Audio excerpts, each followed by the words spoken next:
और इस बीच देखिए बड़ी खबर ले ले। रूस ने ऑस्ट्रेलियाई प्रधानमंत्री स्कॉट मॉरिसन, रक्षा मंत्री पीटर ड्यूटन समेत 228 ऑस्ट्रेलियाई नागरिकों को ब्लैकलिस्ट कर दिया है।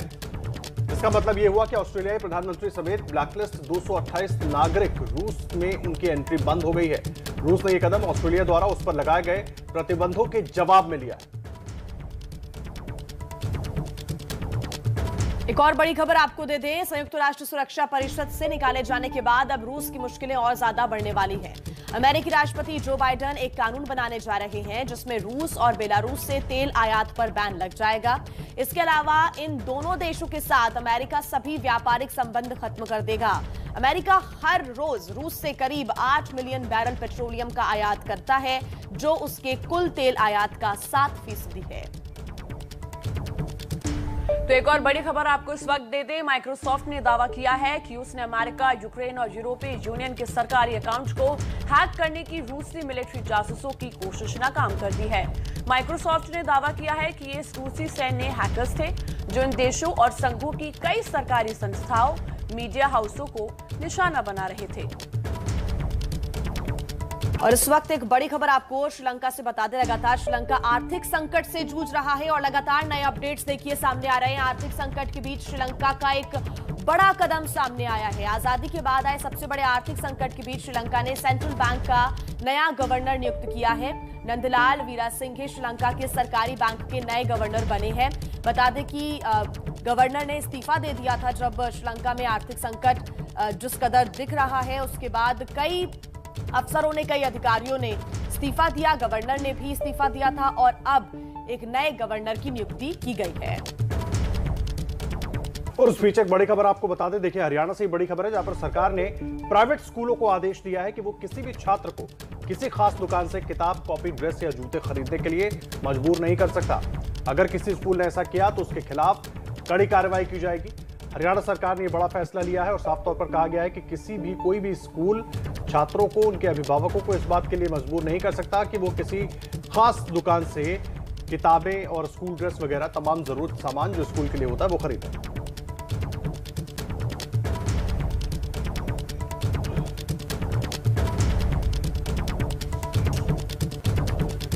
और इस बीच बड़ी खबर आपको बता दें। पेट्रोल, डीजल, सीएनजी के दामों में कोई बदलाव नहीं हुआ है। डीजल 96 रुपए 71 पैसे, पेट्रोल 105 रुपए 45 पैसे और सीएनजी के दाम 69 रुपए 11 पैसे हैं। ये दिल्ली के रेट हम आपको बता रहे हैं। तेल की कीमतों पर आज की बड़ी खबर। लगातार पिछले कुछ दिनों से जो तेल और सीएनजी के दाम बढ़ रहे थे, आज उन पर रोक लगी है। दाम नहीं बढ़े हैं, राहत जरूर मिली है, लेकिन पिछले कुछ दिनों में दाम इतने बढ़े हैं कि लोगों का हाल बेहाल हो गया है। सीएनजी के दामों में भी आज कोई बढ़ोतरी नहीं हुई है। नमस्ते भारत में खबरों का सिलसिला लगातार जारी है। देखिए सीएम योगी 3 दिनों के दौरे पर आज गोरखपुर पहुंच रहे हैं। सीएम के दौरे को देखते हुए गोरखनाथ मंदिर की सुरक्षा व्यवस्था पूरी तरीके से चाक चौबंद कर दी गई है, क्योंकि कुछ दिन पहले ही गोरखनाथ मंदिर में आतंकी हमला हुआ था। 3 तारीख को गोरखपुर में इस बड़ी घटना के 5 दिन बाद खुद सीएम योगी अपने क्षेत्र गोरखपुर पहुंचने वाले हैं और उस गोरखनाथ मंदिर में भी जाएंगे जहां पुलिस वालों पर गड़ासे से हमला हुआ था, क्योंकि गोरखनाथ मंदिर परिसर में ही सीएम योगी का आवास भी है और वो मंदिर के मुख्य पुजारी भी हैं। लिहाजा गोरखनाथ मंदिर की सुरक्षा कड़ी कर दी गई है और सीएम योगी खुद मंदिर की सुरक्षा व्यवस्था का जायजा लेंगे। नवरात्रि की सप्तमी के दिन योगी गोरखपुर जा रहे हैं। सीएम 3 दिनों तक गोरखपुर में ही रहेंगे। नवमी के दिन योगी कन्या पूजा करेंगे। 9 अप्रैल को नगर निगम बूथ पर मतदान भी करेंगे। तो इसके अलावा भटट में निर्माणाधीन आयुष विश्वविद्यालय के ध्वस्त किए गए घटिया निर्माण का निरीक्षण करने भी जा सकते हैं। तो वहीं आतंक के ए मॉड्यूल के मोहरे यानी कि मुर्तजा अब्बासी पर यूपी एटीएस का शिकंजा कस गया है। आतंक के इस मोहरे की आतंकी पाठशाला के ऐसे चौंकाने वाले सबूत सामने आए हैं जिसे देखकर हर कोई हैरान है।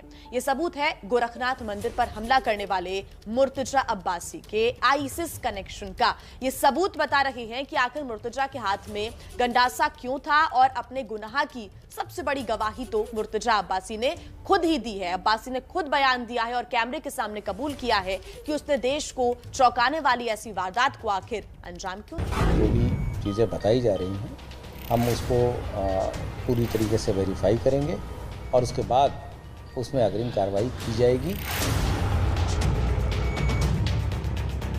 पुलिस कस्टडी रिमांड में जो अभियुक्त है उससे ATS की टीम लगातार पूछताछ कर रही है। क्या है गोरखनाथ मंदिर पर हमले का सच? दिमागी फितूर या आतंकी साजिश? मुर्तजा के दिमाग में किसने भरा नफरत का जहर? ISIS का वीडियो संयोग या चेतावनी? रविवार के दिन गोरखनाथ मंदिर पर मुर्तजा अब्बासी ने हमला किया था। हमले के बाद पुलिस की गिरफ्त में आए मुर्तजा ने खुद उस दिन की पूरी कहानी बयां की है। पहले सुनिए हमले के दिन हसिया मुर्तजा को कहां से मिला और कैसे वो गोरखनाथ मंदिर तक पहुंचा। मुर्तजा के मुताबिक हमले को लेकर वो दुविधा में था। दिमाग में जद्दोजहद थी, लेकिन उस सब पर हावी थी बदले की भावना। हमारे बहुत से एंगल से हम सोच रहे थे जस्टिफाई करने का कि ऐसा भी है कि हाँ भाई देखो CNRC भी कर रहे हैं तो गलत हो रहा है ना। हमारे साथ जो गलत हुआ वो तो ड्राइविंग फैक्टर है ही, उसको मैं दिमाग में जो जस्टिफिकेशन, उसके मतलब कोई काम करने से पहले आदमी जस्टिफिकेशन भी तो बनाता है, उसको मैं जस्टिफिकेशन दे रहा था। देखो मुसलमानों के साथ जुल्म हो रहा है, कोई कर्नाटक में इतनी हो रहा तो हम अब कोई नहीं करेगा। तो मतलब उस तरह से मैं सोच के मैं बोला कि अब थक गया सोच में, बोला कर ही दो भाई, हम ये बीड़ा उठा ले मतलब हम मतलब अब हाँ यही सब कुछ लेके किसी को तो करना पड़ेगा। हाँ यही सब सोच के। वीडियो में मुर्तजा कह रहा है कि हमला सोचा समझा नहीं था, बस दिमाग में फितूर चढ़ा और ये सब हो गया। हम अपने घर से निकल के आए थे। हाँ अपने घर से तुम निकल के आए नहीं, हम सुकून से कर रहे थे, घर से निकल के आके मानो हमको ऐसा डेस्परेशन सवार हो गई, उसमें आंखें मेरी पूरी सी गई। नेपाल में भी थे, सो नहीं पाए थे लोग, जहाँ भी यहाँ पूछ रहे थे कहाँ से आए कहाँ से आए। तो हमको लगा कि हमको यहाँ कहीं फ्यूचर ही नहीं है। आप देखिए हमने। दूसरी तरफ मुर्तजा के पिता ने ये दावा किया है कि वो मानसिक बीमारी का शिकार है और उसे फंसाया गया है। तो कुछ पुलिस वाले जैसे वेशभूषा में लोग उसको जांचने आए थे और बोले कि 36 लाख का केस है, और वो पर्चा दिखाया भी नहीं भाई साहब को और भाग गए। और उनका हम लड़के को बुलाते हैं, कुछ बोला उन्होंने सिविल केस है 36 लाख को पूछने में बोले कि कोई एक्सीडेंट केस किया होगा। तो मेरे भाई ने पूछा उनसे बेटा क्या किया और तुम्हारे खिलाफ 36 लाख का केस किया। इसी सब में वो प्रेशर में आ गया। लोन के संबंध में जो भी बातें हैं उसका पुलिस से कोई लेना देना नहीं है, लेकिन अगर ऐसी चीज़ें होंगी तो उस चीज़ों को भी हम लोग अपने विवेचना के दौरान देखेंगे। मुर्तजा की कहानी अलग है, उसके पिता के साजिश के आरोप अलग, लेकिन हमले का सच क्या है? क्या उतना जितना मुर्तजा या उसका परिवार बता रहा है, या फिर इस सच के पीछे है साजिश की कहानी? गोरखनाथ हमले की जांच कर रही यूपी ATS ने सहारनपुर के पास छुटमलपुर से अब्दुल रहमान नाम के एक युवक को हिरासत में लिया है। मुर्तजा की कॉल डिटेल में रहमान के साथ उसका कनेक्शन मिला है। हमले के दिन भी दोनों में लंबी बातचीत हुई थी। ATS के सूत्रों की माने तो 4.5 साल पहले ट्रेन में दोनों की मुलाकात हुई, जो दोस्ती में तब्दील हो गई। रहमान और मुर्तजा ने एक साथ नेपाल की यात्रा भी की थी। मुर्तजा के घर से ATS ने कई दस्तावेज, लैपटॉप, मोबाइल भी बरामद किए हैं। ATS के सूत्रों के मुताबिक जो पता चला है वो चौंकाने वाला है। मुर्तजा व्हाट्सएप के जरिए कट्टरपंथी विचारधारा के प्रसार वाला ग्रुप चला रहा था। देश के अलग अलग हिस्सों से नेपाल तक के सदस्य इस ग्रुप में जुड़े थे। मुर्तजा इस्लामिक अवेकनिंग फोरम पर इस्लाम से जुड़ी चर्चा में शामिल होता था। सीरिया और ISIS से जुड़े कई अटैक वीडियो भी उसके लैपटॉप में मिले हैं। ATS सूत्रों के मुताबिक मुर्तजा ने 2012 से 2015 के बीच नेपाल के रास्ते सीरिया 8 लाख रुपए भिजवाए थे। मुर्तजा के पासपोर्ट से पता चला है कि वो दुबई की यात्रा भी कर चुका है। ATS की टीम हमले के तार जोड़ने की कोशिश में लगी है। नेपाल सीमा से सटे नौतनवा के गेस्ट हाउस में छापेमारी कर 2 संदिग्धों को हिरासत में लिया गया है। केंद्रीय एजेंसियों के अफसर भी मुर्तजा से पूछताछ करने के लिए आ सकते हैं। अभी तक की जांच में इस बात के संकेत मिले हैं कि मुर्तजा विदेश से संपर्क में था, लेकिन इस बीच जांच एजेंसियों की नजर ISIS के एक वीडियो पर भी है। 25 मार्च यानी हमले से कुछ दिन पहले ये वीडियो जारी किया गया था। इस वीडियो में दावा किया गया था कि भारत में ISIS के 4 स्लीपर सेल एक्टिव हैं। खास बात ये कि वीडियो में दिख रहा आतंकी हाथ में हसिया लिए है, ठीक वैसा ही हसिया जैसा गोरखनाथ मंदिर हमले में मुर्तजा के हाथ में था। आमतौर पर इस्लामिक स्टेट के वीडियो में आतंकी ऑटोमेटिक गन लिए दिखते हैं, तो फिर इस वीडियो में हसिया क्यों? क्या ये महज संयोग है? उस चीज़ों को हम लोगों ने देखा था और उस बारे में अभी से वो कोई पुराना वीडियो है और इसका इससे संबंध है कि नहीं, इसके बारे में भी तहकीकात की जा रही है। विदेश के कई आतंकी संगठनों की नजर भारत पर है और उनका मुहरा बनते हैं मुर्तजा जैसे नौजवान। सवाल ये कि इस साजिश के तार कितने गहरे हैं। लखनऊ से संवाददाता संजय त्रिपाठी की रिपोर्ट। गोरखपुर में दहशत मचाने वाले मुर्तजा अब्बासी के मॉड्यूल का खुलासा तो हो चुका है, अब उसकी एक एक साजिश और मकसद का पता लगाने की कोशिश शुरू हो चुकी है। आतंक के ए मॉड्यूल के मोहरे यानी मुर्तजा अब्बासी पर एक और जहां यूपी एटीएस और पुलिस का शिकंजा कसता जा रहा है, इसी कड़ी में यूपी पुलिस अब मुर्तजा का साइकोलॉजिकल टेस्ट कराएगी। मुर्तजा की मानसिक बीमारी वाली थ्योरी की पुष्टि के लिए मुर्तजा की दिमागी हालत की जांच कराई जाएगी। वारदात के बाद से ही मुर्तजा के पिता मुनीर अहमद अब्बासी उसे मानसिक रूप से बीमार बता रहे थे। देखिए, अब ये है कि बच्चा मानसिक रोगी है और बचपन से ही मानसिक रोगी था, हम लोग को समझ नहीं आया। लेकिन इसका 25 साल में जो बाइपोलर होता है वो आउटबर्स्ट करता है, यानी अपना को पूरी तरह से वो दिखा देता है, यानी पूरा रौद्र रूप बाइपोलर का जो है ये आता है। तो उसमें अप्रैल 2018 में उसको जो है वो हेलुसिनेशन हुआ। ये लेकिन जांच की आंच अब आरोपी मुर्तजा के पिता तक भी पहुंच गई है। यूपी एटीएस ने मुर्तजा के पिता को नोटिस देकर बयान दर्ज कराने के लिए तलब किया है, जिसके बाद आशंका है कि वो आज एटीएस मुख्यालय पहुंचकर अपना बयान दर्ज करवा सकते हैं।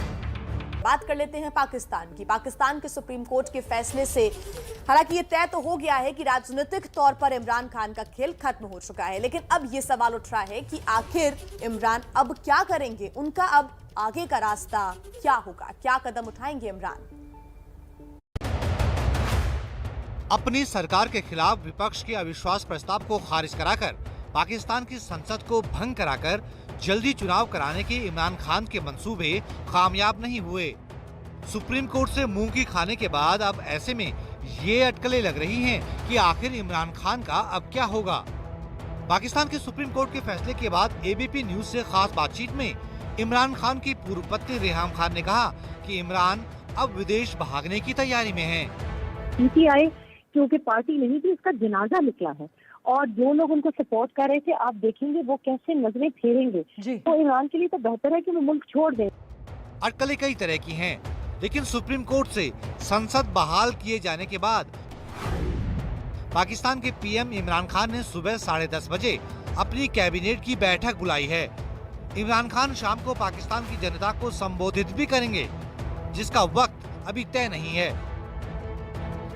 देश के नाम संबोधन में इमरान अब क्या बोलेंगे, इस पर नजर रहेगी, क्योंकि अगले दिन यानी शुक्रवार को उन्हें पाकिस्तानी संसद में विपक्ष के अविश्वास प्रस्ताव का सामना करना ही है। इमरान ने एक बार फिर दोहराया कि वो आखिरी गेंद तक मुकाबला करेंगे। अपने ट्वीट में इमरान ने कहा, अपने मुल्क को मेरा संदेश ये है कि मैं पाकिस्तान के लिए हमेशा आखिरी गेंद तक लड़ा हूँ और आगे भी आखिरी गेंद तक लड़ता रहूंगा। तो पाकिस्तान से एक बड़ी जानकारी आ रही है। पाकिस्तानी सुप्रीम कोर्ट से इमरान खान को मिले झटके के बाद लंदन में बैठे नवाज शरीफ की सक्रियता काफी बढ़ गई है। जानकारी के मुताबिक सुप्रीम कोर्ट के फैसले के बाद नवाज शरीफ ने एमक्यूएमपी के नेता खालिद मकबूल सिद्दीकी को फोन किया और बधाई दी। आपको बता दें, एमक्यूएमपी पहले इमरान सरकार में मौजूद थी, लेकिन फिर विपक्ष के साथ मिल गई। इस समय की बड़ी खबर आपको बता रही है। जिन नवाज शरीफ को सत्ता से बेदखल करके पाकिस्तान की सेना ने करीब 4 साल पहले इमरान खान का रास्ता आसान किया था, वहीं नवाज शरीफ इमरान सरकार के पतन की दास्तान अपने समर्थकों के साथ टीवी पर देखते रहे, वो भी अपने मुल्क से हजारों किलोमीटर दूर लंदन में बैठकर। नवाज शरीफ भले ही कुछ साल से पाकिस्तान में नहीं है, लेकिन इमरान सरकार के खिलाफ उनकी बेटी PMLN की उपाध्यक्ष मरियम शरीफ लड़ती हुई दिखी। वो पाकिस्तान में सियासी हालातों की पल पल की जानकारी अपने पिता को देती रही। परसों यानी 6 अप्रैल को जब पाकिस्तान के पंजाब प्रांत में उनके भतीजे हमजा शरीफ को CM बनाया गया, तो मरियम शरीफ अपनी पार्टी के सांसदों को लेकर बस से गई और नवाज शरीफ को वीडियो कॉल करके बताती रही, अगर इमरान सरकार अविश्वास प्रस्ताव में हार गई तो शरीफ परिवार की सत्ता में वापसी का रास्ता साफ हो जाएगा। विपक्ष ने नवाज शरीफ के छोटे भाई शहबाज शरीफ को PM का चेहरा घोषित किया है। देखिए, इन सब के बीच बड़ा सवाल बना हुआ है कि आखिर इमरान खान का क्या होगा। कल इमरान खान की सरकार के खिलाफ संसद में अविश्वास प्रस्ताव पर वोटिंग होगी। कैसे मिला इमरान को सुप्रीम कोर्ट से झटका, आपको दिखाते हैं इस रिपोर्ट में। पाकिस्तान में इमरान खान सरकार की सुप्रीम कोर्ट में हुई बड़ी हार पर जश्न मनाया जा रहा है। इमरान खान को कोर्ट से बहुत बड़ा झटका लगा है। पाकिस्तान के सुप्रीम कोर्ट ने अविश्वास प्रस्ताव को खारिज करने के लिए डिप्टी स्पीकर के फैसले को पलट दिया। कोर्ट ने पाकिस्तान की नेशनल असेंबली को बहाल कर दिया है। 9 अप्रैल को पाकिस्तानी संसद में अविश्वास प्रस्ताव पर वोटिंग होगी। इमरान खान सरकार ने अविश्वास प्रस्ताव पर वोटिंग को न सिर्फ खारिज करवा दिया था, बल्कि संसद भी भंग करवा दी थी। लेकिन कोर्ट के फैसले के बाद अब इमरान को वोटिंग का सामना करना होगा। 9 अप्रैल सुबह 10 बजे पाकिस्तान में नेशनल असेंबली का सत्र होगा, जिसमें वोटिंग होनी है।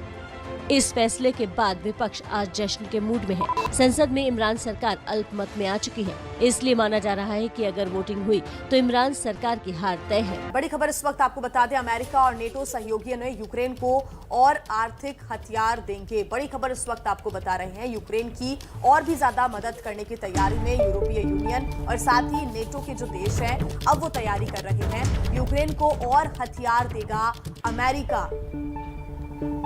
तो लगातार यूक्रेन देखिए मदद के लिए हाथ भी बढ़ा रहा है। साथ ही अमेरिका ने भी अपने संबोधन में पिछले दौरान कहा था कि वो लगातार यूक्रेन में हथियारों की मदद करता रहेगा और मानवीय मदद भी करता रहेगा अमेरिका। ऐसे में अमेरिका ने और यूरोपीय यूनियन साथ ही जो नेटो के देश हैं वो और हथियार देंगे यूक्रेन को। बड़ी खबर इस वक्त आपको बता रही है, रशिया लगातार यूक्रेन पर अपने जो हमले हैं वो और तेज करता हुआ नजर आ रहा है। नेटो भी यूक्रेन को और हथियार देगा। ये अब ताजा अपडेट आप तक पहुंचा रहे हैं। तो अब खबरें रूस और यूक्रेन युद्ध की। सवाल उठ रहे हैं कि क्या रूस यूक्रेन युद्ध खत्म करने जा रहा है? क्यों उठे ये सवाल, आइए जानते हैं। क्या जल्द ही लगने वाला है युद्ध विराम? रूस की तरफ से एक ऐसा बयान आ गया है जिसने इस बात के संकेत दिए हैं कि आने वाले दिनों में इस युद्ध को खत्म कर दिया जाएगा। पुतिन के प्रवक्ता दिमित्री पेस्कोव का ये ताज़ा बयान सुनिए। लेकिन पुतिन के प्रवक्ता की इस बात में कितना दम है, क्योंकि बुधवार को ही नाटो के चीफ ने आशंका जताई थी कि ये जंग महीनों या फिर सालों तक खींच सकता है रूस। हालांकि रूस के मुताबिक अगर वो अपने लक्ष्य को हासिल करने में सफल रहा या फिर यूक्रेन के साथ बातचीत सफल रही तो युद्ध खत्म हो सकता है। तो क्या वाकई रूस ये जंग रोक देगा या बढ़ते अंतर्राष्ट्रीय दबाव के चलते ये केवल एक गुमराह करने वाला बयान है?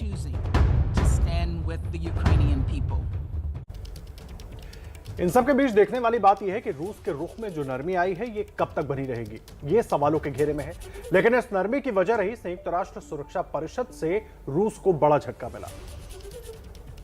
समर्थन में पड़े 93 वोट, विरोध में पड़े 24 वोट और वोटिंग से गैर हाजिर रहे 58 देश। इस तरह संयुक्त राष्ट्र महासभा में बहुमत से रूस को संयुक्त राष्ट्र मानवाधिकार परिषद से सस्पेंड कर दिया गया। रूस के खिलाफ अमेरिका ने संयुक्त राष्ट्र में ये प्रस्ताव रखा था, जिसके समर्थन में 93 देशों ने वोटिंग की। लेकिन भारत ने मानवाधिकार परिषद से रूस को निलंबित करने के प्रस्ताव पर वोटिंग में हिस्सा नहीं लिया। रूस के खिलाफ यूक्रेन में मानवाधिकारों का उल्लंघन करने के आरोप में ये कार्रवाई की गई है। अमेरिका ने यूक्रेन के बुचा शहर में हुए नरसंहार पर यूएन में ये प्रस्ताव पेश किया था। अमेरिका और यूक्रेन ने रूसी सैनिकों के इस कृत्य को युद्ध अपराध करार दिया। रूस दूसरा ऐसा देश है जिसकी मानवाधिकार परिषद से सदस्यता छीन ली गई है। इससे पहले 2011 में संयुक्त राष्ट्र महासभा ने लीबिया को परिषद से निलंबित कर दिया था। यूक्रेन के बुचा शहर में नागरिकों की हत्या की तस्वीरों ने पूरी दुनिया को हिला कर रख दिया था। अमेरिका और यूक्रेन ने इसका आरोप रूसी सैनिकों पर लगाया, जिसके बाद ही रूस के खिलाफ दुनिया के देशों ने गोलबंदी की और आखिरकार उसे 47 सदस्यों वाले संयुक्त राष्ट्र मानवाधिकार परिषद से सस्पेंड कराकर ही दम लिया। बुलेटिन की शुरुआत बड़ी खबर के साथ करते हैं। केंद्र सरकार के मुताबिक गरीबों के लिए 3 करोड़ से ज्यादा घरों का निर्माण हुआ है। प्रधानमंत्री नरेंद्र मोदी ने ट्वीट करके ये जानकारी दी है। प्रधानमंत्री ने ट्वीट किया है, आइए वो ट्वीट भी आपको हम दिखाते हैं। उन्होंने ट्वीट किया है, लिखा है, देश के हर गरीब को पक्का मकान देने के संकल्प में हमने एक अहम पड़ाव तय कर लिया है। वो ट्वीट आपको हम दिखा रहे हैं। लिखा है उन्होंने, जन जन की भागीदारी से ही 3 करोड़ से ज्यादा घरों का निर्माण संभव हो पाया है। मूलभूत सुविधाओं से युक्त ये घर आज महिला सशक्तिकरण का प्रतीक भी बन चुके हैं। प्रधानमंत्री नरेंद्र मोदी ने ट्वीट किया और उन्होंने ये जानकारी दी है, बताया है कि गरीबों के लिए 3 करोड़ घरों का जो लक्ष्य है वो पूरा किया गया। जन जन की भागीदारी से ही 3 करोड़ से ज्यादा घरों का निर्माण संभव हो पाया है। मूलभूत सुविधाओं से युक्त ये घर आज महिला सशक्तिकरण का प्रतीक भी बन चुके हैं। तो देश में गरीबों के लिए 3 करोड़ से ज्यादा पक्का मकान बनने की जहां एक तरफ खुशखबरी मिली है, वहीं दूसरी तरफ बढ़ती महंगाई ने आम आदमी को परेशान कर दिया है। खासकर नींबू के दाम ने तो हाहाकार मचा दिया है।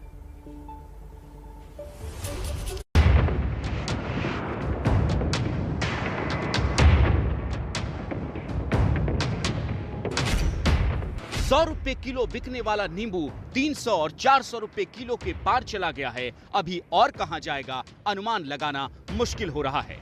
अलग अलग शहरों में नींबू के दाम पर एक नजर डालिए। शिमला में नींबू की कीमत 300 रुपए प्रति किलो है। अमृतसर में 300 रुपए किलो, अहमदाबाद में 350 रुपए किलो, जयपुर में 300 रुपए किलो, तो जोधपुर में तो 400 रुपए के पार पहुंच चुका है। यानी ज्यादातर शहरों में नींबू का भाव 300 या 400 रुपए पार कर चुका है। तपती गर्मी से राहत और बचाव के लिए इन दिनों लोग नींबू का खूब इस्तेमाल करते हैं, लेकिन आसमान पर पहुंच चुके भाव के चलते नींबू अब आम लोगों की पहुंच से काफी दूर दिख रही है। देखिए, एक तरफ गर्मी भी चरम पर है और नींबू का दाम भी आसमान पर पहुंच चुका है। गर्मियों में नींबू ही तो लोगों की जान बचाता है, पर 70 रुपए से 400 रुपए तक पहुंच चुके नींबू के साथ अब कोई नींबू पानी आखिर कैसे पिएगा? लोगों को यही चिंता सता रही है। अलग अलग शहरों से आपको हमारी ये रिपोर्ट दिखाते हैं, किस तरह से नींबू के दाम बढ़ने की वजह से लोग परेशान हैं। पहले था 30 का पाव था, आधा किलो 50 का। पहले 100 रुपए केजी था, अब हो गया 400 रुपए केजी, 80 रुपए पाव हो गया अब नींबू। नहीं, गर्मी तो भी इतनी नहीं है, जिस हिसाब से गर्मी पड़ रही है उस हिसाब से तो नींबू 100 रुपए पाव भी कम है। अभी तो गर्मी इतनी पड़ी नहीं है, मई जून में गर्मी पड़ेगी तब तो रेट पता लगेगा। लोगों की इतनी गर्मी है कि नींबू पानी पीने के लिए सोच रहे हैं कि 20 के नींबू ले लें। 2 नींबू आ रहे हैं, 3 नींबू आ रहे हैं 20 रुपए के, क्या बनेगा जी? 14-15 रुपए का एक नींबू है। 320। ये तो आज है, अभी 2 दिन पहले 400 रुपए किलो नींबू थे। कस्टमर कहते हैं कि हम कहाँ जाएं, आपसे नींबू तो देंगे ना, पाव भाजी दे रहे हैं तो जी। हम तो घर में तो बंद ही कर रखा है, बिजनेस कर रही हूँ तो देना पड़ रहा है। मार्केट के हिसाब से तो नींबू की कीमत 300-350 के करीब है, और फिर मार्जिन के हिसाब से रखना पड़ता है कि 450 के करीब, तो सबका खर्चा वगैरह निकालना पड़ता है। नींबू तो बहुत ज्यादा है आजकल ना, गर्मियों का टाइम है तो आजकल रेट हाई जाता है नींबू का, क्योंकि लोग मार्केट पीछे से नींबू नहीं आ रहा है, इस वजह से। नींबू 300 रुपए किलो दे रहे हैं। हरी मिर्च भी बहुत महंगी है जी, तो क्या करें, चलाना तो पड़ता है।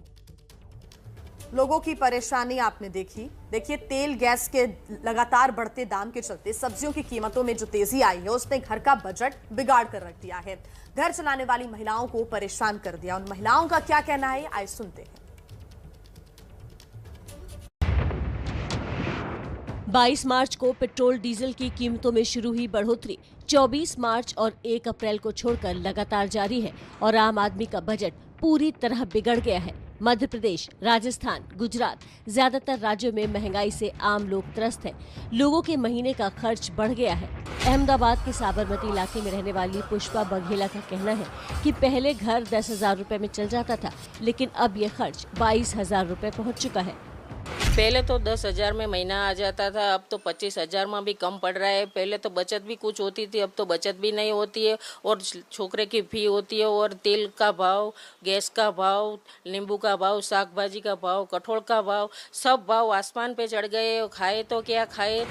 जोधपुर में तो हर सब्जी की कीमत दोगुनी से ज्यादा हो चुकी है।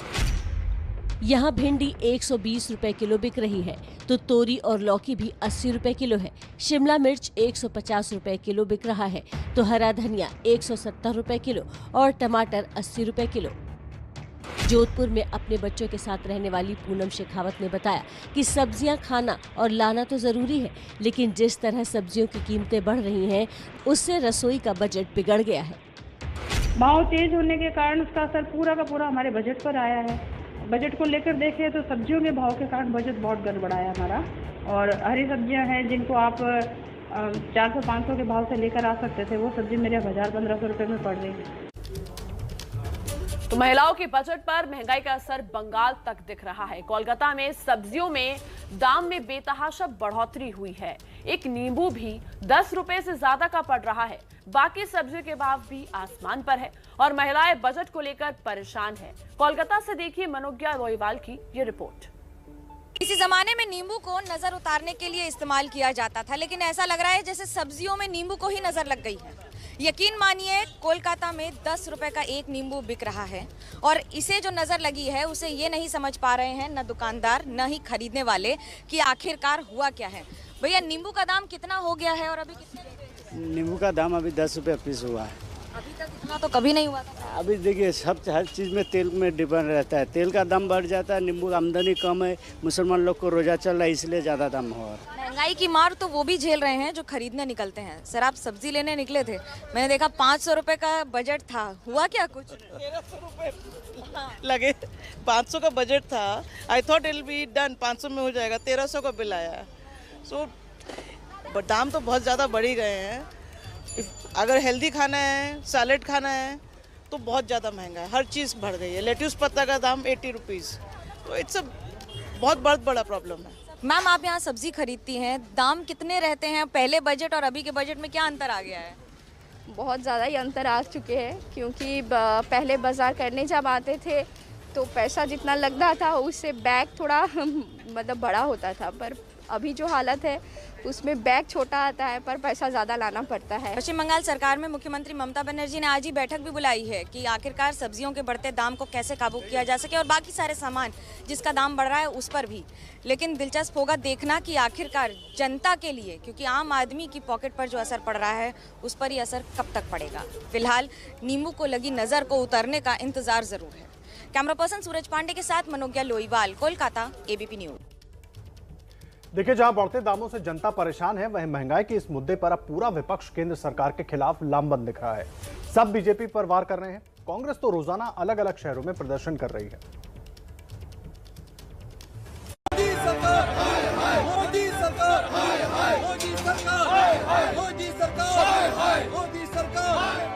देश में बढ़ती महंगाई जनता को रुला रही है तो राजनीति को चला भी रही है, क्योंकि महंगाई ने कांग्रेस को केंद्र में बैठी बीजेपी पर हमले का बड़ा मौका दे दिया है। संसद में महंगाई पर बहस के लिए मोहलत मांगती कांग्रेस अब सत्र खत्म होने के बाद सड़कों पर उतर चुकी है। रोज किसी न किसी शहर में महंगाई पर प्रदर्शन हो ही रहे हैं।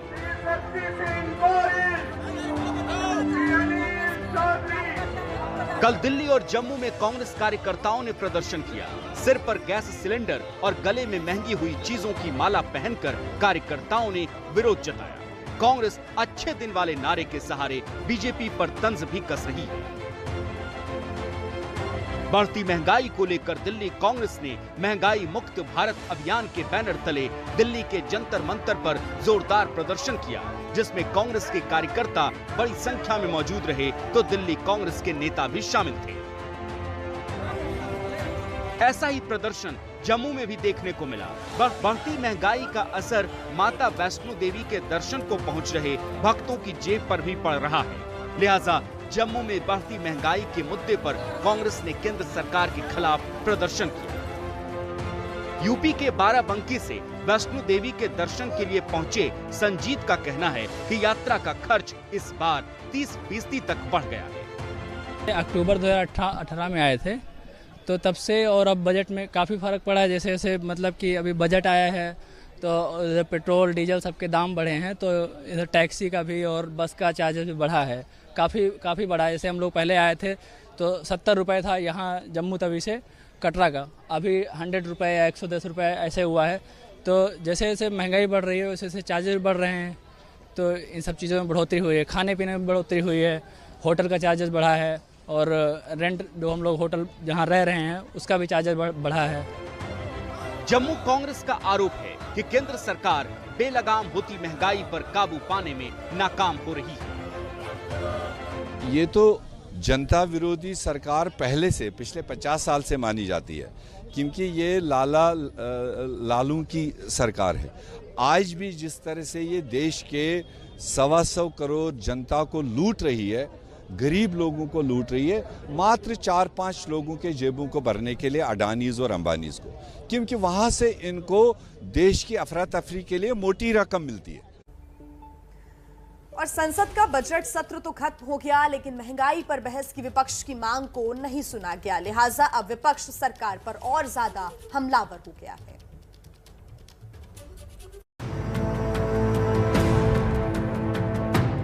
देश में महंगाई पर कोहराम मचा है।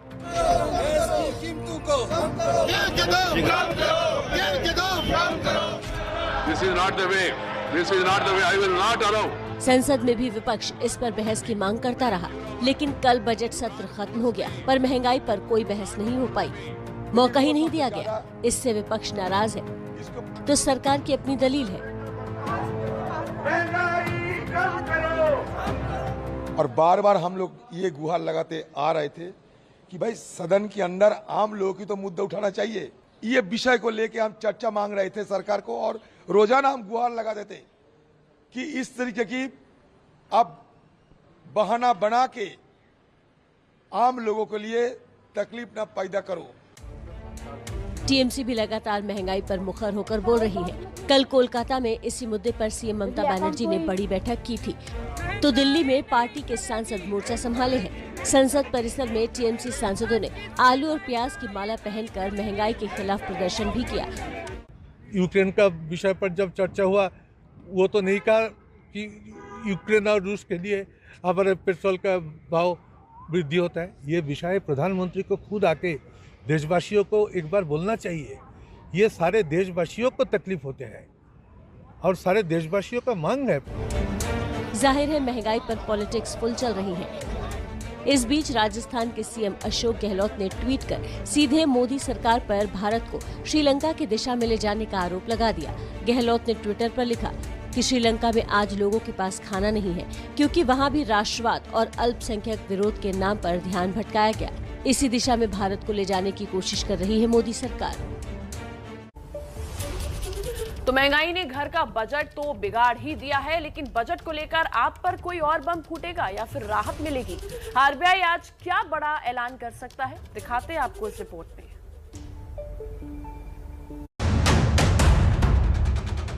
बढ़ती महंगाई के बीच आज आरबीआई की अहम बैठक का नतीजा आने वाला है। भारतीय रिजर्व बैंक वित्तीय वर्ष 2022-23 की पहली मौद्रिक नीति की समीक्षा के नतीजे का ऐलान करेगा। सुबह 10 बजे आरबीआई गवर्नर शशिकांत दास मौद्रिक नीति पर अपनी बात रखेंगे। ये समीक्षा बैठक बुधवार को शुरू हुई थी। बैठक में क्या फैसले लिए गए, इसकी घोषणा सुबह 10 बजे आरबीआई गवर्नर करेंगे। रूस यूक्रेन जंग के माहौल में मुद्रास्फीति बढ़ने के बीच ऐसी संभावना है कि केंद्रीय बैंक मौजूदा दरों को ही कायम रख सकता है। कोई बदलाव होने की गुंजाइश कम है। आपको बता दें कि पिछली 10 बैठकों में रेपो रेट में कोई बदलाव नहीं किए गए हैं और भारत ने कारोबार के लिहाज से अपना उदार रुख दिखाया है। रेपो रेट में आखिरी बार 22 मई 2020 को कटौती की गई थी। उसके बाद से ये रिकॉर्ड 4% के निचले स्तर पर बनी हुई है। रूस यूक्रेन युद्ध और कच्चे तेल के दाम में तेजी से महंगाई दर बढ़ी है, लेकिन केंद्र सरकार ने आरबीआई को 2% कम ज्यादा के साथ मुद्रास्फीति को 4% तक बरकरार रखने की जिम्मेदारी दी हुई है। और आइए फटाफट खबरों के बाद अब खबरें विस्तार से देख लेते हैं और बात पड़ोसी देश पाकिस्तान की। पाकिस्तान में इमरान खान का जाना, अब लगभग इमरान खान का जाना तय माना जा रहा है। पाकिस्तान के सियासी संकट के बीच आपने एक चीज गौर की होगी, इमरान के खिलाफ अक्सर गो नियाजी गो के नारे लगते हैं। आखिर ये नियाजी है क्या? आखिर इन नारों का मतलब क्या है? इमरान को नियाजी कहकर आखिर क्यों पुकारा जाता है? जानिए इसकी दिलचस्प कहानी हमारी रिपोर्ट में। पाकिस्तान के सुप्रीम कोर्ट में सरकार इमरान खान की हारी और नारे लग रहे हैं नियाजी के खिलाफ। यही नहीं, पाकिस्तानी संसद में जब अविश्वास प्रस्ताव आया तब भी विपक्ष ने इमरान खान के बजाय नियाजी गो के नारे लगाए। इमरान खान भले ही अपने नाम में सिर्फ इमरान खान ही लिखते हैं, लेकिन पाकिस्तान में विपक्ष के नेता उन्हें चिढ़ाने के लिए उनके नाम के साथ नियाजी जोड़ देते हैं। आखिर ये नियाजी का चक्कर क्या है? पाकिस्तान में इमरान के विरोधी उन्हें नियाजी क्यों कहते हैं? दरअसल इसका सिरा जुड़ता है 1971 में बांग्लादेश के मुक्ति के संग्राम से। तब के पूर्वी पाकिस्तान में पाकिस्तानी फौज की कमान जिन लेफ्टिनेंट जनरल के हाथ में थी, उनका नाम था जनरल आमिर अब्दुल खान नियाजी। 1971 के युद्ध में पाकिस्तान के दो टुकड़े हुए थे। पूर्वी पाकिस्तान से नए देश के रूप में बांग्लादेश का उदय हुआ। उस युद्ध में जनरल नियाजी को अपने 92,000 फौजियों के साथ भारत के सामने सरेंडर करना पड़ा था। जनरल नियाजी के फौज के साथ सरेंडर वाली उस घटना को पाकिस्तान में लोग बड़ा अपमानजनक मानते हैं। तभी से पाकिस्तान में नियाजी सरनेम को गाली के तौर पर इस्तेमाल किया जाता है। नियाजी को कायरता और कमजोर नेतृत्व का प्रतीक माना जाता है। इसी का असर है कि इमरान खान भी अपने सरनेम में नियाजी नहीं लगाते। लेकिन विपक्ष के नियाजी वाले तानों से तंग आकर एक बार तो संसद में इमरान खान ने अपनी झुंझलाहट इस तरह निकाली थी। एक बार तो भारत ने भी संयुक्त राष्ट्र में इमरान खान को नियाजी की याद दिलाई थी। इमरान ने भले ही अपने नाम के साथ नियाजी से पीछा छुड़वा लिया हो, लेकिन नियाजी इमरान खान का अब भी पीछा नहीं छोड़ रहा है। तो गो नियाजी गो के नारे पूरे पाकिस्तान में गूंज रहे हैं। सुप्रीम कोर्ट इमरान को झटका दे चुका है। अब अविश्वास प्रस्ताव में इमरान का हारना भी तय ही दिख रहा है। तो अब ये सवाल उठ रहा है कि आखिर इमरान अब क्या करेंगे? क्या इमरान पाकिस्तान छोड़कर भाग जाएंगे? अपनी सरकार के खिलाफ विपक्ष के अविश्वास प्रस्ताव को खारिज कराकर पाकिस्तान की संसद को भंग कराकर जल्दी चुनाव कराने के इमरान खान के मंसूबे कामयाब नहीं हुए। सुप्रीम कोर्ट से मुंह की खाने के बाद अब ऐसे में ये अटकलें लग रही हैं कि आखिर इमरान खान का अब क्या होगा। पाकिस्तान के सुप्रीम कोर्ट के फैसले के बाद एबीपी न्यूज से खास बातचीत में इमरान खान की पूर्व पत्नी रेहाम खान ने कहा कि इमरान अब विदेश भागने की तैयारी में हैं। अटकलें कई तरह की हैं, लेकिन सुप्रीम कोर्ट से संसद बहाल किए जाने के बाद पाकिस्तान के पीएम इमरान खान ने सुबह 10:30 बजे अपनी कैबिनेट की बैठक बुलाई है। इमरान खान शाम को पाकिस्तान की जनता को संबोधित भी करेंगे, जिसका वक्त अभी तय नहीं है। देश के नाम संबोधन में इमरान अब क्या बोलेंगे, इस पर नजर रहेगी, क्योंकि अगले दिन पाकिस्तानी संसद में विपक्ष के अविश्वास प्रस्ताव का सामना करना ही है। इमरान ने एक बार फिर दोहराया कि वो आखिरी गेंद तक मुकाबला करेंगे। अपने ट्वीट में इमरान ने कहा, अपने मुल्क को मेरा संदेश ये है कि मैं पाकिस्तान के लिए हमेशा आखिरी गेंद तक लड़ा हूँ और आगे भी आखिरी गेंद तक लड़ता रहूंगा। अब बात दूसरे पड़ोसी देश श्रीलंका की, जहां इस समय हर ओर बर्बादी पसरी हुई है। वहां हालात बद से बदतर होते जा रहे हैं। खाने और तेल की तलाश में आम जनता हफ्तों से सड़कों पर है और इस बदहाली का सबसे ज्यादा नुकसान हो रहा है वहां के छोटे व्यापारियों को। देखिए श्रीलंका से हमारी सहयोगी जैनेंद्र कुमार की रिपोर्ट। श्रीलंका में सबसे खराब आर्थिक संकट के बीच जारी है जन विद्रोह का दौर। जरूरी सामानों के लिए लोग हफ्तों से लाइन में खड़े हैं। महिलाएं रसोई गैस के सिलेंडर के लिए धूप में लंबी कतारों में अपना नंबर आने का इंतजार कर रही हैं। तो कहीं जरूरी दवाई के खत्म हो जाने के चलते डॉक्टर सरकार के खिलाफ आवाज उठा रहे हैं। श्रीलंका के हालात बद से बदतर होते जा रहे हैं और इसका सबसे ज्यादा नुकसान उठाना पड़ रहा है यहाँ की पर्यटन इंडस्ट्री को। एबीपी न्यूज से बातचीत में कोलंबो के एक छोटे व्यापारी का दर्द साफ झलका जब उन्होंने बताया कि कैसे अब बाहर के पर्यटक तो दूर, श्रीलंका के लोकल निवासी भी उनकी दुकान पर नहीं आ रहे। श्रीलंकाई अर्थव्यवस्था की रीढ़ है यहाँ का पर्यटन उद्योग, लेकिन बीते कुछ सालों में पर्यटन उद्योग ने कई झटके झेले हैं, जिसकी वजह से यह लगभग बर्बादी के कगार पर पहुँच चुका है। Local people, tourists, no coming here. See that? No. Tourists are not. So no money problem. Money problem. Colombo में तट के किनारे एक छोटा मोटा काम करते हैं और पर्यटकों से इनकी कमाई होती है। कह रहे हैं कि बाहर के पर्यटक तो नहीं ही आ रहे हैं देश में, जो स्थानीय लोग हैं वो भी इन जगहों पर मनोरंजन के लिए नहीं आ रहे हैं, क्योंकि देश में तो हर जगह हड़ताल और प्रदर्शनों का दौर चल रहा है। एबीपी न्यूज ने मशहूर क्रिकेटर सनत जयसूर्या से भी खास बातचीत की, जिसमें उन्होंने खुलकर जनता के विद्रोह का समर्थन किया। People have started to come out and protest. So these protests mostly very, like I'd say, not violent. It's the protest, genuine people who come out. और वहीं एक तरफ संयुक्त राष्ट्र महासभा ने रूस को मानवाधिकार परिषद से सस्पेंड कर दिया है। इसके बाद रूस अपने रुख में नरमी भी दिखा रहा है, लेकिन इन सबके बीच में यूक्रेन पर हमले भी जारी हैं रूस के। आपको दिखाते हैं रूस का यूक्रेन पर सबसे भयानक मिसाइल अटैक। ये रूस के सबसे भयानक मिसाइल अटैक का वीडियो है और इन तस्वीरों में कैद हैं यूक्रेन में तबाही के सबसे खौफनाक मंजर। तीसरी मिसाइल और चौथी मिसाइल। ब्लैक सी के तट से एक के बाद एक 4 मिसाइल दागकर रूस ने एक बार फिर यूक्रेन को थर्रा दिया है। ये वीडियो खुद रूसी रक्षा मंत्रालय की तरफ से जारी किए गए हैं। रक्षा मंत्रालय के प्रवक्ता ने दावा किया है कि मिसाइल अटैक में यूक्रेन के कई बड़े पेट्रोल बेस बर्बाद हो गए हैं। जहां से रूस के घातक हमले कर रहा है, वहां से लगातार सबसे पहली तस्वीरें आपको दिखा रहा है एबीपी न्यूज। यूक्रेन जंग को 40 से ज़्यादा दिन बीत चुके हैं और रूस के हमले लगातार तेज होते जा रहे हैं यूक्रेन पर। गुरुवार को जो रूस का जो जंगी बेड़ा है जो ब्लैक सागर में तैनात रहता है, उसके जो युद्धपोत हैं उसने 4 जो थी वो मिसाइल यूक्रेन पर उससे हमला किया। इससे यूक्रेन को बड़ा नुकसान होता हुआ दिखाई दे रहा है। आपको याद दिला दें कि ऐसी ही मिसाइल हमले की डरावनी तस्वीरें कल भी आई थी। सुपरसोनिक अटैक की तस्वीरों को देखकर आप अंदाजा लगा सकते हैं कि रूस जमीनी और हवाई हमलों के साथ साथ मिसाइलों से भी लगातार यूक्रेन के सैन्य ठिकानों को तबाह कर रहा है और उसका उद्देश्य है यूक्रेन को हर हाल में ब्लैक सी से काट दें। इस वक्त खबरों की शुरुआत करेंगे बड़ी खबर से। देखिए, समाजवादी पार्टी के सांसद शफीकुर रहमान बर्क ने एक बार फिर आपत्तिजनक बयान दिया है। शफीकुर रहमान बर्क ने हिजाब को लेकर बयान दिया है और कहा है कि बच्चियों पर नियंत्रण के लिए हिजाब का इस्तेमाल करना बेहद जरूरी है। ये बड़ी खबर हम आपको इस वक्त दे रहे हैं। शफीकुर रहमान बर्क समाजवादी पार्टी के सांसद हैं, संभल से सांसद हैं। पहले भी वो इस तरह के बयान देते रहे हैं और इस बार उन्होंने हिजाब को लेकर ये बयान दिया है और कहा है कि बच्चियों पर नियंत्रण के लिए हिजाब का इस्तेमाल बेहद जरूरी है। क्या कुछ पूरी बात शफीकुर रहमान बर्क ने कही है, पहले वो सुनिए।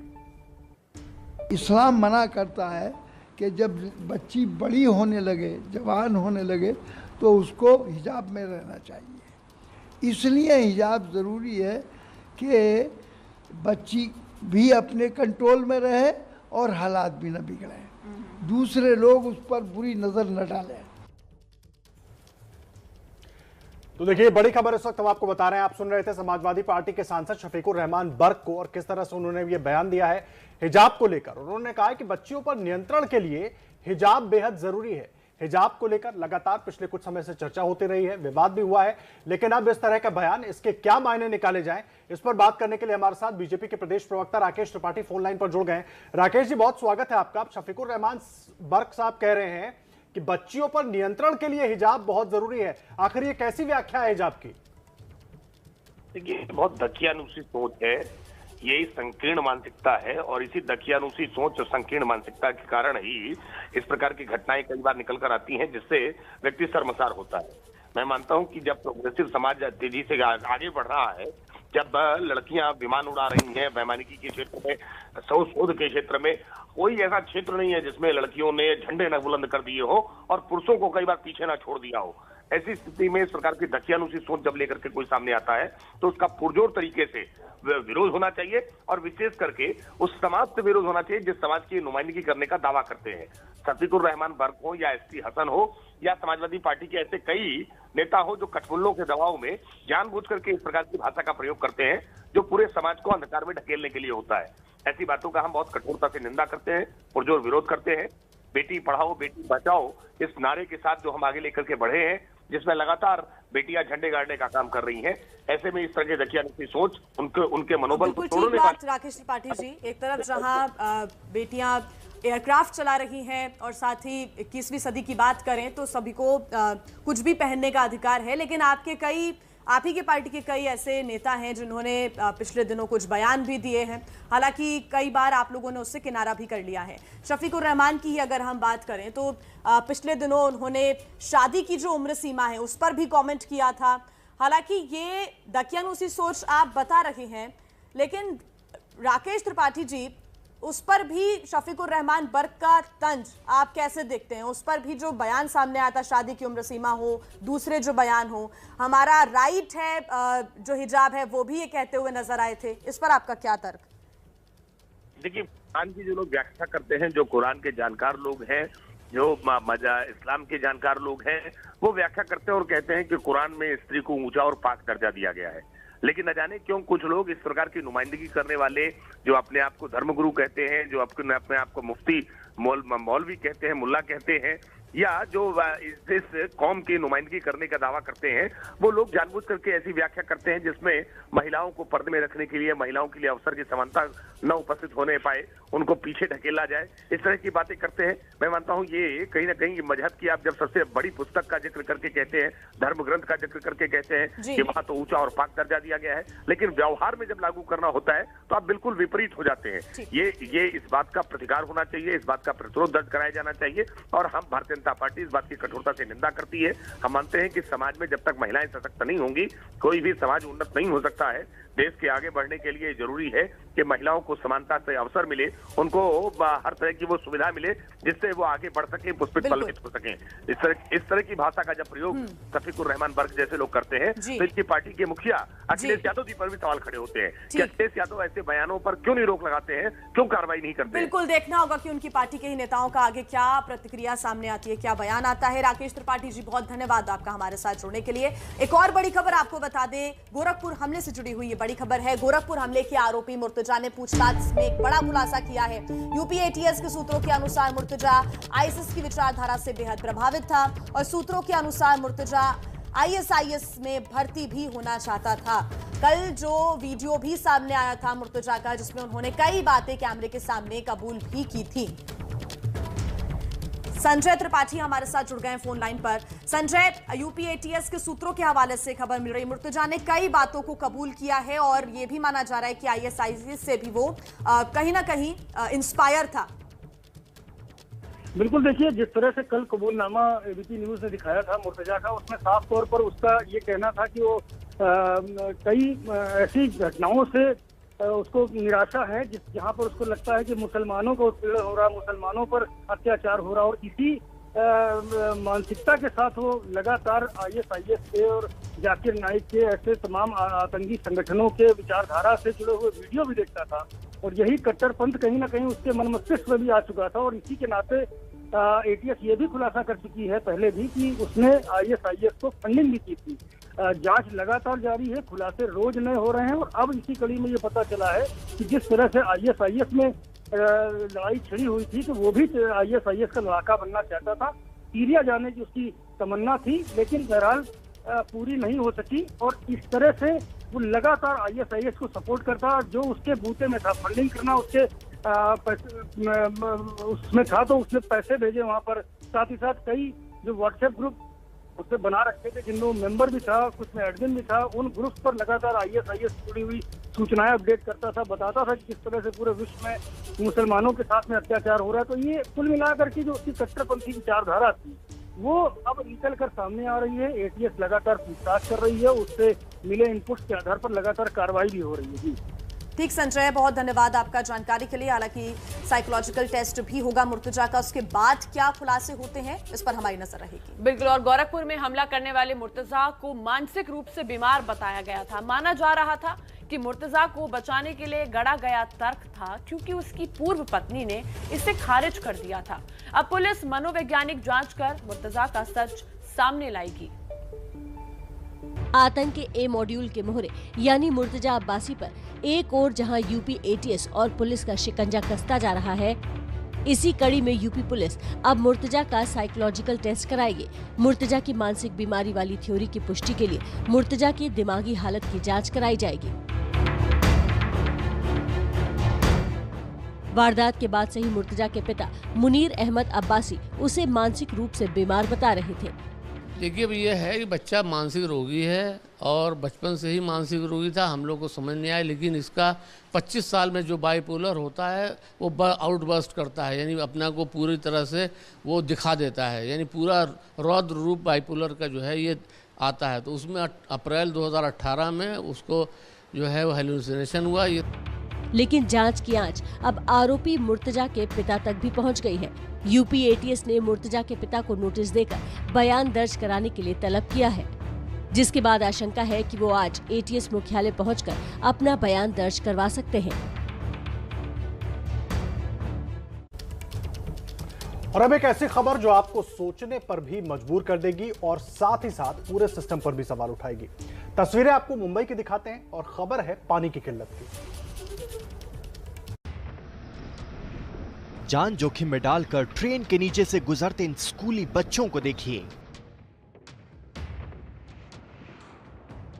रेलवे पटरी से निकलते हो, स्कूल जाते हो तो कितना डर लगता है और कितनी दिक्कत है? बहुत दिक्कत है। ट्रेन आने जाने का, कभी इस साइड से आ जाएगा तो दूसरे साइड से भी आ जाता है। पानी से भरे कलश सिर पर रखकर रेलवे लाइन पार करती इन महिलाओं को देखिए। दिक्कत तो बहुत है, ट्रेन आती है, ट्रेन रुकती है 20-25 मिनट, तो हम लोग ऐसे ही हांडा भर के रहते हैं, 20-15 मिनट तक खड़े रहते हैं। आजादी के 75वें साल में भारत में प्यास बुझाने के लिए संघर्ष करते लोगों की तस्वीरें देश की आर्थिक राजधानी मुंबई से महज 40 किलोमीटर दूर बसे गांव निशान डोंगरी की हैं। ये आप जो ट्रेन आते देखते रहे हैं, इस ऐसी यहाँ से गुजरने वाली ट्रेनों का इस लाइन के पार जो गांव वाले हैं रोज सामना करते हैं। जब उन्हें पानी की दिक्कत होती है या फिर उन्हें शहर में जाना होता है तो उन्हें जो है इस ट्रेन की दिक्कतों का सामना करना पड़ता है, क्योंकि यहाँ से आगे कोई रास्ता ही नहीं है। वसई विरार महानगर पालिका के तहत आने वाले इस गांव की महिलाएं आज भी करीब 1 किलोमीटर दूर पैदल चलकर रेलवे लाइन को पार करके पीने के पानी की व्यवस्था करने के लिए मजबूर हैं।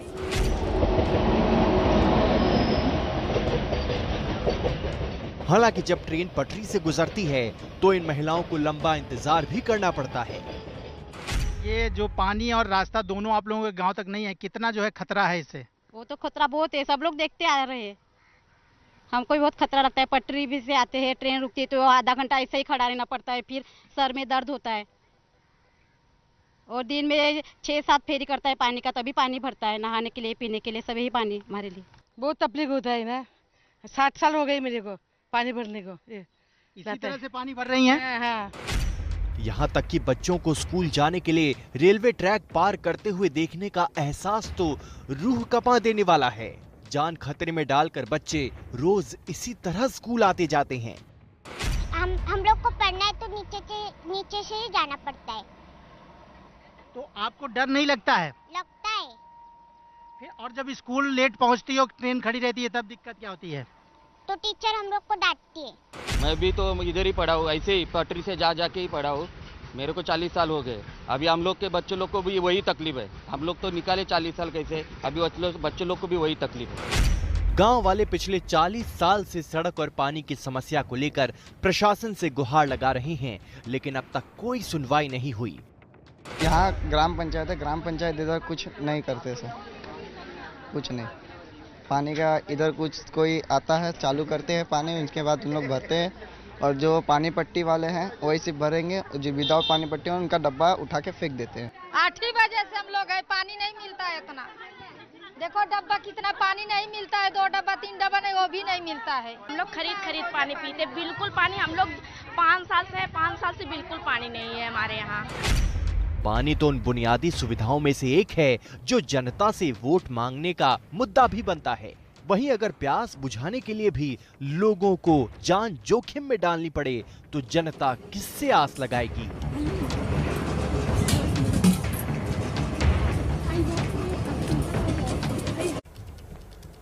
तो अब एक तस्वीर देश के स्वास्थ्य ढांचे को सवालों के घेरे में खड़ी करने वाली देखिए। यूपी के महाराजगंज से आई ये खबर।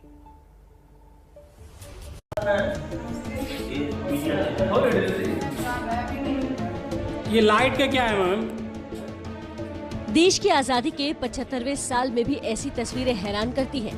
देश के स्वास्थ्य महकमे के हालात कितने खराब हैं, उनकी बानगी ये तस्वीरें बयां करती हैं। देश के सबसे बड़े राज्य यूपी के महाराजगंज के नौतनवा के सामुदायिक स्वास्थ्य केंद्र में लापरवाही की ये घटना हुई, जहां प्रसव पीड़ा से कराहती महिला को जब अस्पताल लाया गया तो पता चला कि बिजली गुल है, डिलीवरी फौरन करनी थी। ऐसे में मोमबत्ती और टॉर्च का सहारा लेना पड़ा। सोचिए, जच्चा और बच्चा दोनों की जान। ये लाइट का क्या है मैम? नहीं, कितने दिन से लाइट नहीं, बस यही जानना चाह रहे थे। वहाँ पे कोई सुरक्षा नहीं था, लाइट भी नहीं था। वहाँ पे मैं गई तो पूरा अंधेरा था। ग्लूकोज चढ़ाने को हुआ तो मैडम लोग ने ढूंढ के लाई, वो सब सुई भी ढूंढ के लाई, लाइट से, मोबाइल के लाइट से। तो वहाँ पे सब कुछ यही इसी तरह से हुआ। मन में घबराहट हो रहा था। विडंबना देखिए कि एक तरफ देश आजादी का अमृत महोत्सव मना रहा है, वहीं देश के एक हिस्से में अभी भी मोमबत्ती की रोशनी और मोबाइल की टॉर्च की रोशनी में प्रसव हो रहा है। ये लाइट का क्या है मैम? नहीं, कितने दिन से लाइट नहीं, बस यही जानना चाह रहे थे।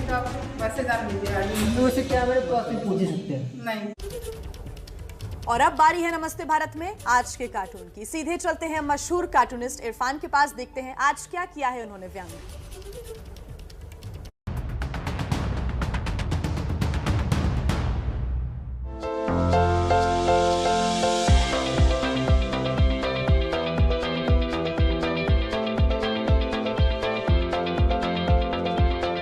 अंधा बाटे रेवड़ी अपने अपने को दे।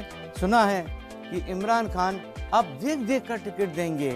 वो वहाँ के अपने मित्रों को और क्रिकेटरों को टिकट देने जा रहे हैं, ऐसी खबर है। तो भैया, हमारे यहाँ भी एक क्रिकेटर हैं जो उनके मित्र भी हैं और आजकल खाली भी हैं।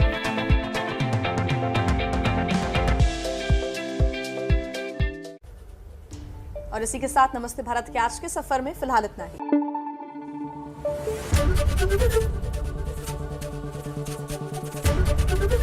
एबीपी न्यूज आपको रखे आगे।